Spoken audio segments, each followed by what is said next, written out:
നമസ്കാരം, എൻ്റെ പേര് ധന്യ വി പ്രഭു. എൻ്റെ പേര് ഫർസാന. ഓഗസ്റ്റ് 20 ലോക കൊതുക് ദിനമായാണ് ആചരിക്കുന്നത്. ഈ കൊതുക് ദിനത്തിൽ ഡെങ്കു, മലേറിയ, ചിക്കൻ ഗുനിയ എന്നീ കൊതുകുജന്യ രോഗങ്ങളെ നമുക്ക് പ്രതിരോധിക്കാം.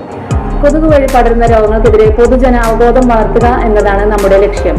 ഈ അവസരത്തിൽ ആഴ്ചയിലൊരിക്കൽ വീടും പരിസരവും സ്ഥാപനവിട വശീകരണം നടത്തി കൊതുകുജന്യ രോഗങ്ങളിൽ നിന്ന് നമുക്ക് രക്ഷ തേടാം.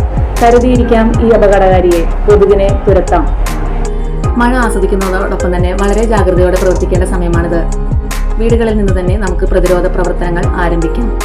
വെള്ളം കെട്ടി നിൽക്കാൻ സാധ്യതയുള്ള പൊട്ടിയ പാത്രങ്ങൾ, കളിപ്പാട്ടങ്ങൾ, ചിരട്ടകൾ, ടയറുകൾ എന്നിവയെല്ലാം വെള്ളം കെട്ടി നിൽക്കാതെ കമഴ്ത്തി വെക്കുക. ഫ്രിഡ്ജിന്റെ പുറകുവശത്തെ ട്രേയിൽ വെള്ളം കെട്ടി നിൽക്കാതെ ശ്രദ്ധിക്കുക.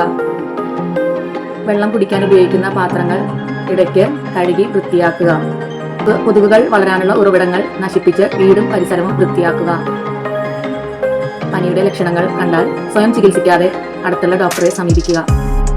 നമ്മുടെ ആരോഗ്യം നമ്മുടെ